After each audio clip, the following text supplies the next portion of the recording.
Good evening friends. Chaurasa classes में आप सभी का स्वागत है। आज हम देखेंगे हिंदी भाषा का उद्भव एवं विकास से संबंधित 1 से लेकर 50 तक के प्रश्नों को। चलिए विलंब न करते हुए देखते हैं आज का पहला प्रश्न। लिपि किसे कहते हैं?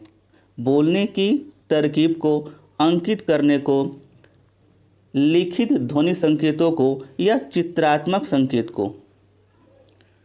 इसका सही उत्तर होगा ऑप्शन नंबर ग, लिखित ध्वनि संकेतों को लिपि कहते हैं।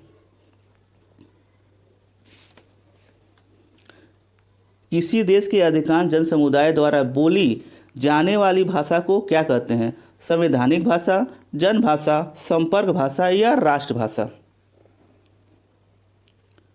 किसी देश के अधिकांश जन समुदाय द्वारा बोली जाने वाली भाषा को राष्ट्रभाषा कहते हैं। राष्ट्रभाषा, ऑप्शन नंबर घ।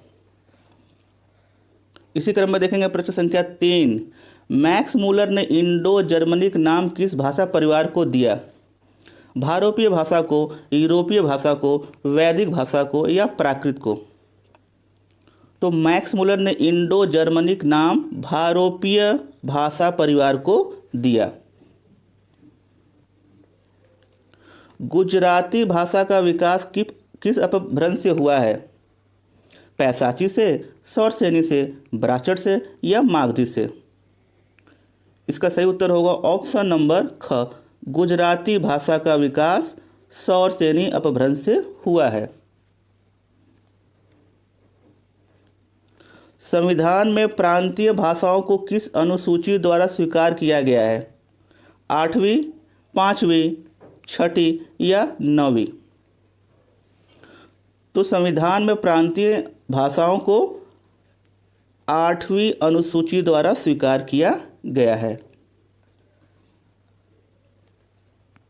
अपभ्रंश में स्वरों की संख्या कितनी है? 10, 6, 8 या 11? अपभ्रंश में स्वरों की संख्या 8 है। भाषा विज्ञान का विभाग नहीं है। पद विज्ञान, स्वनिम विज्ञान, पदार्थ विज्ञान या ध्वनि विज्ञान? भाषा विज्ञान का विभाग नहीं है, पदार्थ विज्ञान से सभी हैं। हिंदी का प्रहरी किसे कहा जाता है? गिल क्राइस्ट, पीडी टंडन या सत्यनारायण या कामता प्रसाद गुरु? इसका सही उत्तर होगा हिंदी का प्रहरी पीडी टंडन को कहा जाता है।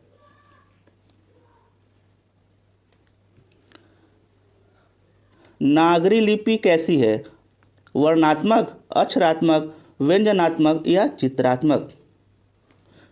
नागरी लिपि अक्षरात्मक है। अमीर खुसरो ने हिंदी के लिए कौन सा शब्द प्रयुक्त किया है? हिंदवी, हिंदुस्तानी, सिंधी या उर्दू? अमीर खुसरो ने हिंदी के लिए हिंदवी शब्द का प्रयोग किया है।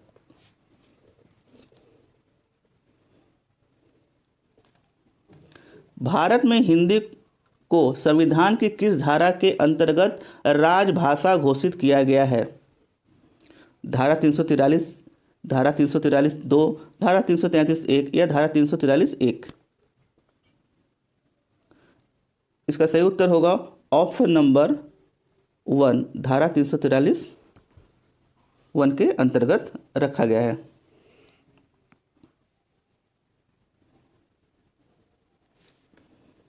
हिंदी भाषा की बोलियों के वर्गीकरण के आधार पर छत्तीसगढ़ी बोली है। पूर्वी हिंदी, पहाड़ी हिंदी, पश्चिमी हिंदी या राजस्थानी हिंदी? हिंदी भाषा की बोलियों के वर्गीकरण के आधार पर छत्तीसगढ़ी बोली है, यह पूर्वी हिंदी है। ब्रज भाषा है पूर्वी हिंदी, पश्चिमी हिंदी, बिहारी हिंदी या पहाड़ी हिंदी? ब्रज भाषा पश्चिमी हिंदी।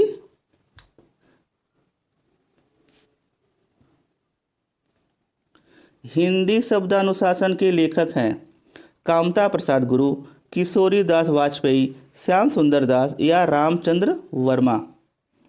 हिंदी शब्दानुशासन के लेखक किशोरी दास वाजपेयी जी हैं। देवनागरी लिपि का विकास हुआ है खरोष्ठी से, ब्राह्मी से, मराठी से या फारसी से। देवनागरी लिपि का विकास ब्राह्मी से हुआ है। देवनागरी लिपि की सबसे बड़ी विशेषता है हिंदी भाषा की लिपि होना, प्राचीन लिपि होना, अनेक भारतीय भाषाओं की लिपि होना या सर्वाधिक वैज्ञानिक लिपि होना, एक ध्वनियों के लिए एक संकेत होना। प्रश्न संख्या 16, इसका सही उत्तर होगा ऑप्शन नंबर घ, सर्वाधिक वैज्ञानिक लिपि होना, एक ध्वनियों के लिए एक ही संकेत होना। इसी क्रम में देखेंगे प्रश्न संख्या 17।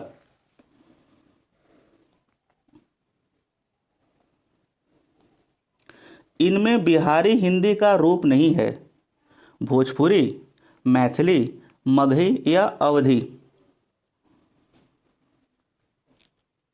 इसका सही उत्तर होगा ऑप्शन नंबर घ, अवधी।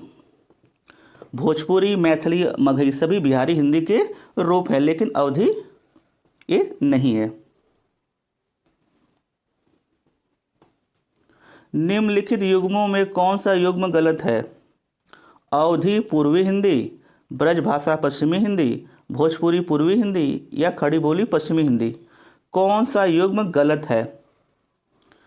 ऑप्शन नंबर ग, भोजपुरी पूर्वी हिंदी, ये ऑप्शन गलत है, से सभी सही है। अवधी पूर्वी हिंदी का भाग है, ब्रजभाषा पश्चिमी हिंदी, खड़ी बोली पश्चिमी हिंदी। निम्नलिखित बोलियों में से पूर्वी हिंदी की बोली नहीं है। अवधी, छत्तीसगढ़ी, भोजपुरी या बघेली। पूर्वी हिंदी की बोली नहीं है। प्रश्न संख्या 19, इसका सही उत्तर होगा भोजपुरी। अवधी, बघेली और छत्तीसगढ़ी तीनों पूर्वी हिंदी की बोलियां हैं। बौद्ध धर्म से जुड़े हुए साहित्य की भाषा है लौकिक संस्कृत, वैदिक संस्कृत, प्राकृत या पाली। बौद्ध धर्म से जुड़े हुए साहित्य की भाषा पाली है।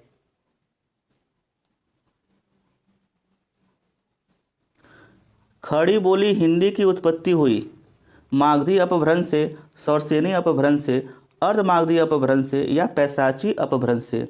प्रश्न संख्या 21, खड़ी बोली की उत्पत्ति हुई है सौरसेनी अपभ्रंश से। अवधी और ब्रज दोनों भाषाओं में रचना करने वाले कवि हैं सूरदास, तुलसीदास, घनानंद या उपर्युक्त सभी। अवधी और ब्रज दोनों भाषाओं में रचना करने वाले तुलसीदास जी हैं।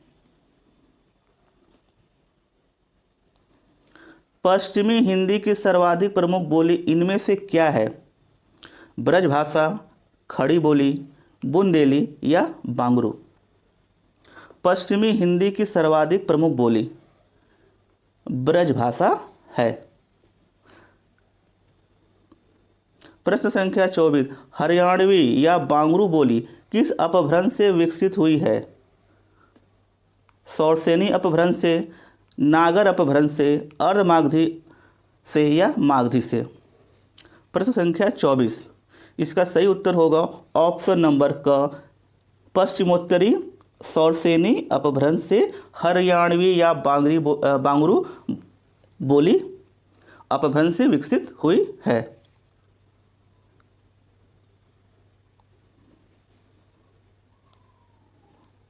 निम्नलिखित में कौन सी विशेषता देवनागरी में नहीं है?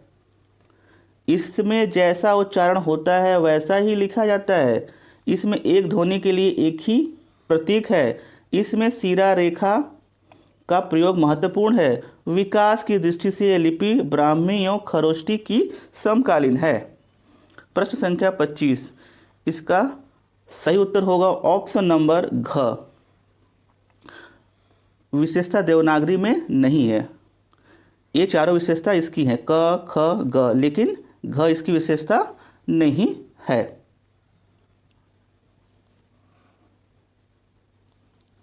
नीचे भाषा की चार विशेषताएं दी गई हैं, इनमें से एक विशेषता गलत है, उस गलत विशेषता को चुनिए। भाषा परिवर्तनशील होती है, भाषा पैतृक संपत्ति होती है, भाषा सामाजिक संपत्ति होती है, भाषा अनुकरण द्वारा सीखी जाती है। प्रश्न संख्या 26, इसका सही उत्तर होगा भाषा पैतृक संपत्ति होती है। यह गलत विशेषता है, शेष सभी विशेषताएं सही है। भाषा परिवर्तनशील होता है, भाषा सामाजिक संपत्ति होती है, भाषा अनुकरण द्वारा सीखी जाती है। टकसाली भाषा कहते हैं संस्कृतनिष्ठ भाषा को, ग्रामीण भाषा को, परिनिष्ठित भाषा को, कृत्रिम भाषा को। प्रश्न संख्या 27, टकसाली भाषा कहते हैं परिनिष्ठित भाषा को।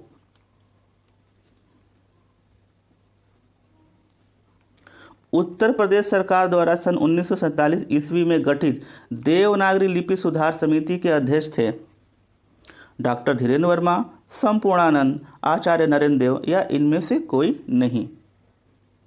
इसका सही उत्तर होगा ऑप्शन नंबर ग, आचार्य नरेंद्र देव। उत्तर प्रदेश सरकार द्वारा सन 1947 ईस्वी में गठित देवनागरी लिपि सुधार समिति के अध्यक्ष थे। प्रश्न संख्या 29, अवहट्ट भाषा से तात्पर्य ग्रामीण अपभ्रंश से, परिनिष्ठित अपभ्रंश से, ग्रामीण प्राकृत से, परिनिष्ठित प्राकृत से।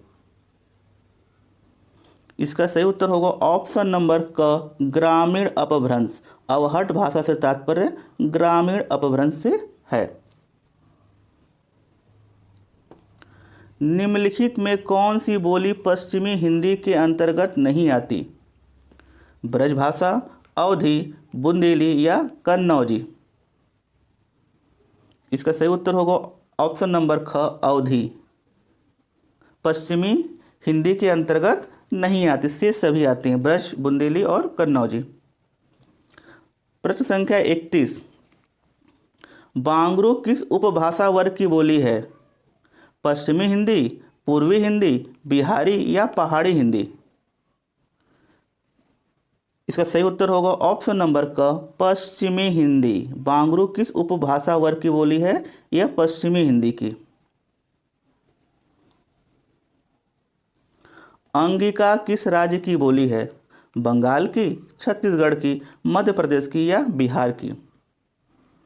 अंगिका किस राज्य की बोली है? यह बिहार राज्य की बोली है।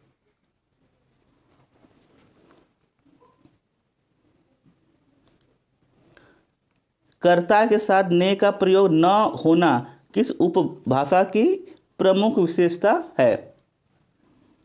पूर्वी हिंदी, पहाड़ी हिंदी, पश्चिमी हिंदी या राजस्थानी हिंदी। कर्ता के साथ ने का प्रयोग न होना यह पूर्वी हिंदी की प्रमुख विशेषता है।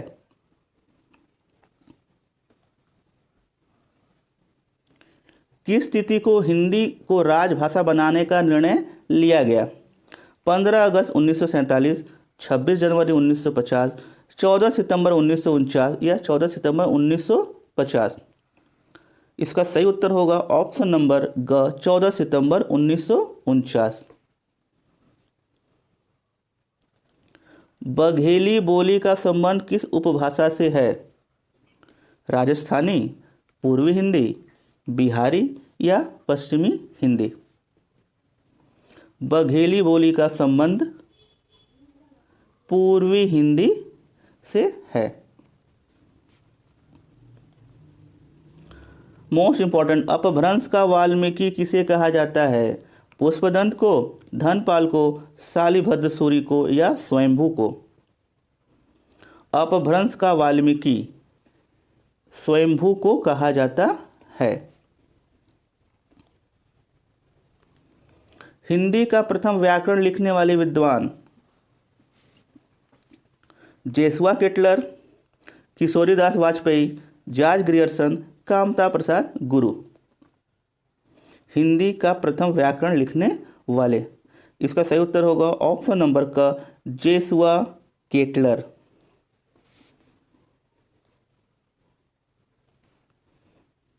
किस विद्वान ने देवनागरी लिपि के स्थान पर रोमन लिपि स्वीकार करने का सुझाव दिया था? महात्मा गांधी, काका कालेलकर, सुनीति कुमार चटर्जी या विनोबा भावे। इसका सही उत्तर होगा ऑप्शन नंबर ग सुनीति कुमार चटर्जी ने देवनागरी लिपि के स्थान पर रोमन लिपि स्वीकार करने का सुझाव दिया था। उकार बहुला बोली मानी जाती है। अवधी, भोजपुरी, बघेली या छत्तीसगढ़ी। उकार बहुला बोली अवधी की बोली मानी जाती है। भोजपुरी बोली की उत्पत्ति हुई है अर्धमागधी अपभ्रंश से, मागधी अपभ्रंश से, सौरसेनी अपभ्रंश से या ब्राह्मण अपभ्रंश से। भोजपुरी बोली की उत्पत्ति मागधी अपभ्रंश से हुई है।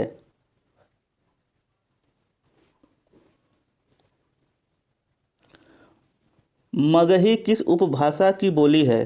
राजस्थानी हिंदी, पश्चिमी हिंदी, पूर्वी हिंदी या बिहारी हिंदी। मगही किस उपभाषा की बोली है? यह बिहारी हिंदी की बोली है।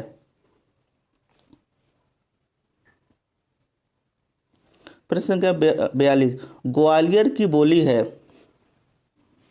बुंदेली, ब्रजभाषा, खड़ी बोली या कन्नौजी। इसका सही उत्तर होगा बुंदेली। कौन सी भाषा देवनागरी लिपि में लिखी जाती है? बंगला, पंजाबी, मराठी या गुजराती।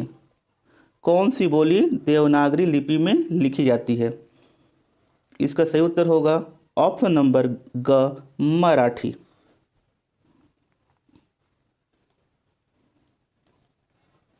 हिंदी खड़ी बोली किस अपभ्रंश से विकसित हुई है? प्रश्न संख्या 44, मागधी से, अर्धमागधी से, सौरसेनी से या पैसाची से। हिंदी खड़ी बोली यह सौरसेनी अपभ्रंश से विकसित हुई है।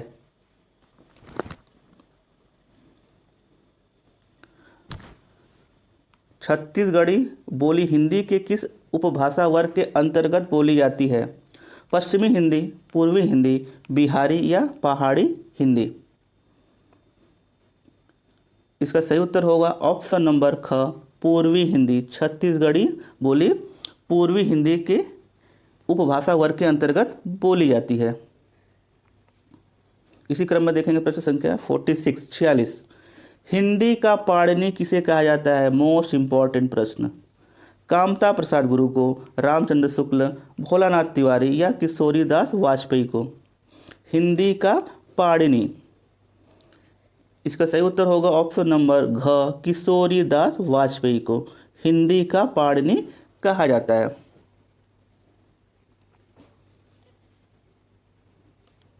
निम्नलिखित में से भाषा की प्रमुख प्रकृति कौन सी है? सरलता से क्लिष्टता की ओर, जटिलता से सरलता की ओर, भाव से विचारों की ओर या विचारों से भावों की ओर। इसका सही उत्तर होगा ऑप्शन नंबर ख जटिलता से सरलता की ओर।